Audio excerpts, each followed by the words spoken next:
લક્ષ્ય ન્યૂઝ, એક નજર, એક લક્ષ્ય.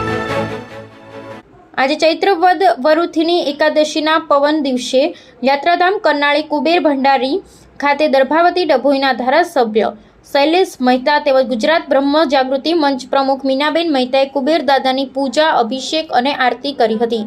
સાથે સાથે કુબેર દાદાને પ્રાર્થના કરી હતી કે પહેલગામમાં મૃત્યુ પામેલા તમામ લોકોને મહાદેવ મોક્ષ પ્રદાન કરે, પરિવારજનોને આ દુઃખ સહન કરવાની શક્તિ પ્રદાન કરે, એ જ પ્રાર્થના કરી હતી. આજે ચૈત્ર માસની વરુથી એકાદશી ડભોઈના ધારાસભ્ય શૈલેષભાઈ મહેતા અને તેમના ધર્મપત્ની અને ગુજરાત બ્રહ્મ જાગૃતિ મંચ પ્રમુખ મીનાબેન દર એકાદશી ડભોઈ તાલુકાના કરનાળી કુબેર ભંડારી મંદિરે વિશેષ પૂજા અર્ચના કરતા હોય છે. ત્યારે આજે વહેલી સવારે કુબેર મંદિર ખાતે પૂજા અભિષેક કરી દર્શન કર્યા હતા. સાથે પહેલગામ આતંકી હુમલામાં મૃત્યુ પામેલા તમામ લોકો માટે મોક્ષ પ્રદાન માટે તેમજ મૃતકોના પરિવારજનોને દુઃખ સહન કરવાની શક્તિ મળે તે માટે વિશેષ અર્થમાં પ્રાર્થના કરી હતી.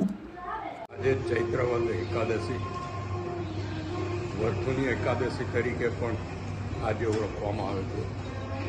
વર્ષોની પરંપરા મુજબ આજે કુબેરજીને આરતી, અભિષેક, પૂજા કરી છે અને સાથે સાથે દર્ભાવતી એના અને દર્ભાવતી તાલુકાના નગરજનો પર તો આશીર્વાદ વર્ષે જ, પણ હાલમાં જે પહેલગામ ખાતે બનાવ બન્યો છે એમાં જે લોકો મૃત્યુ પામ્યા છે એમના આત્માને પણ શાંતિ આપે અને જે લોકોએ આ કૃત્ય કર્યું છે એને કુબેર દાદા સજા આપે એ કુબેર દાદાને પ્રાર્થના પણ કરી છે.